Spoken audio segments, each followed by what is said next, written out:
Dans cette vidéo, nous allons voir rapidement quelques petites astuces pour trouver du contenu dans le but de monter votre bibliothèque vectorielle sur GIMP. Le principe est simple, dans le but de travailler avec le plus de ressources possible, vous allez soit créer vous-même vos ressources, ce qui peut être très long, ou simplement trouver par vous-même vos ressources qui seront adaptées à votre style de mapping. À travers Google, nous avons un outil très puissant et bien sympathique qui se nomme Google Images. Pour ceux qui ne connaissent pas, il s'agit d'un moteur de recherche entièrement dédié aux images qui offre la possibilité de paramétrer ces recherches d'une façon plutôt poussée. Regardons ici, sur GIMP, je dispose déjà d'une bibliothèque. On voit ici que j'ai des arbres, des buissons, des châteaux, des maisons. Bref, je dispose d'une bonne bibliothèque que j'ai montée en quelques heures. J'ai évidemment utilisé un peu de Photoshop pour quelques retouches et le reste ont été intégralement trouvés sur le web via Google Images. Alors voici comment faire pour monter votre bibliothèque de départ. Sur Google Images, inscrivons simplement un mot-clé par rapport à ce que nous recherchons. Par exemple, nous recherchons des arbres. Et sous l'onglet Outils de recherche, nous allons changer le type qui est par défaut sur tous les types, sur seulement des images de type clickbar. Voilà. Maintenant, nous avons déjà une quantité de suggestions. On peut également changer quelques autres paramétrages, par exemple d'une taille supérieure ou égale à, qui nous permet de rechercher un minimum de résolution requis, ou dans l'autre cas, dans la sélection des couleurs, ici, nous allons sélectionner transparent.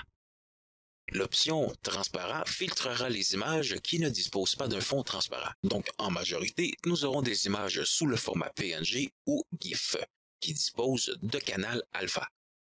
Notez que vous pouvez aussi filtrer par droit d'usage, ici, selon les licences accordées. Ce n'est pas tout à fait au point, par contre, bon nombre d'images ne disposent pas nécessairement de licence détectée par Google. Donc, récoltez vos ressources selon vos besoins, votre style de jeu. Dans notre cas, nous allons nous orienter vers des couleurs vives. On sélectionne par exemple celle-ci. On ouvre dans un nouvel onglet avec le bouton Afficher image. On enregistre sous notre arbre sur notre bureau pour le moment. Et revenons, l'arbre sélectionné nous propose aussi plus bas un outil intéressant nommé Images similaires. On peut donc approfondir la recherche de cette façon. Par contre, ces images ne disposent pas du filtre de transparence, alors elles peuvent aussi bien être du JPEG. On peut ouvrir dans une nouvelle fenêtre chacune des images. Voilà. Et on peut prendre celle-ci. Celle-ci ne nous intéresse pas. Celle-ci. Celle-ci aussi.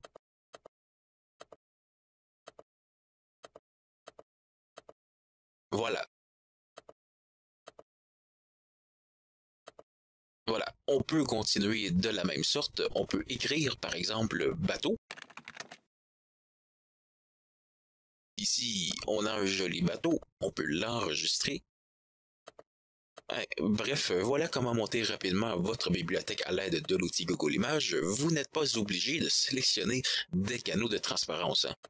Notez cependant que vous devrez convertir les images au format PNG pour supprimer l'arrière-plan des images JPEG. Vous êtes également libre de jongler avec les mots-clés et d'écrire le même terme en anglais. Vous amènera sur d'autres images. On peut aussi ajouter des mots-clés, par exemple vector, ce qui prolongera notre liste de choix presque à l'infini. Voilà, dans la prochaine vidéo, qui sera aussi courte, nous verrons comment monter notre bibliothèque GIMP avec ces quelques images que nous avons été chercher. À tout de suite.